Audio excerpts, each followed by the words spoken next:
तुम्ही पाहत आहात MCN न्यूज मराठी।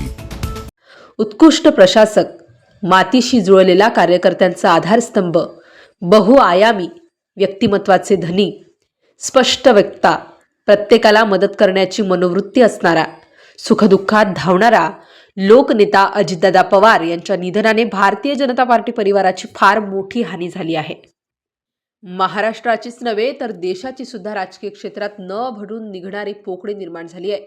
अशा शब्दात भाजपा प्रदेश सरचिटणीस आमदार रणधीर सावरकर यांनी दिवंगत उपमुख्यमंत्री अजितदादा पवार यांना भावपूर्ण श्रद्धांजली अर्पण केली।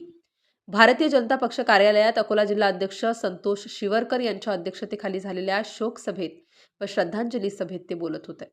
विधिमंडळात सर्वात आधी येऊन प्रत्येक बाबीचा अभ्यास करून प्रत्येक सभासदाचा सन्मान करून त्यांच्या प्रश्नांची उत्तरं देणारा, विरोधकांच्या प्रत्येक हालचालींवर लक्ष ठेवणारा, सामाजिक दायित्व लक्षात घेऊन जातपात न पाहणारा लोकनेता हरपल्याची खंत या प्रसंगी उपस्थित मान्यवरांनी व्यक्त केली। या श्रद्धांजलीवर कार्यक्रमात किशोर पाटील, विजय अग्रवाल, जयंत मसणे, बळीराम सिरस्कार, परिमल कांबळे, अंबादास उमाळे, उषाताई विरक, चंदाताई शर्मा, किशोर कुचके, सतीश ढगे, अनिल गरड यांच्यासह भाजपा पदाधिकारी व कार्यकर्ते मोठ्या संख्येने उपस्थित होते। MCN न्यूज मराठीकरिता बाळासाहेब नेरकर, अकोला। खरं सांगू का, म्हणजे बोलण्यासारखंच काही नाही राहिलं। अतिशय कणखर नेतृत्व, विकासाला चालना देणारं, प्रशासनावर जबरदस्त कमांड असणारं नेतृत्व होतं आणि काम करत असताना पक्ष जात हे न पाहता कामाचं मेरिट पाहणार नेतृत्व होतं। आणि भारतीय जनता पक्ष अजितदादांची युती झाल्यानंतर आमचे खूप जवळचे संबंध आले।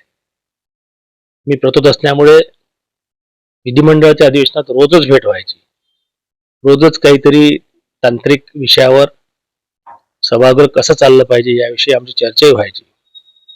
मात्र महाराष्ट्र आज एक लोकनेत्याला हरून बसला हे तेवढं सत्य आहे।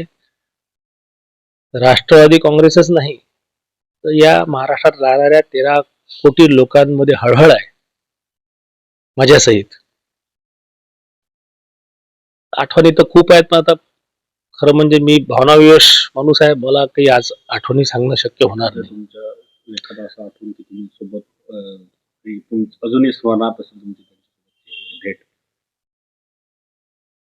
मुख्यमंत्र्यांनी नानाजी देशमुख कृषी संजीवनी प्रकल्पावर माझी नियुक्ती केली, परंतु ती फाईल फायनान्स म्हणून अजितदादांच्या माध्यमातून मुख्यमंत्र्यांकडे गेली आणि क्षणाचाही विलंब न लावता अजितदादांनी म्हटलं, अरे आपले रणधीर सावरकर होतात का, फार चांगली गोष्ट आहे, ताबडतोब फाईल करा। 3 मिनिटात ती फाईल मुख्यमंत्री कार्यालयात रवाना करणारा आमचा नेता आज आमच्यात नाही आहे, हे म्हणजे खरंही वाटत नाही।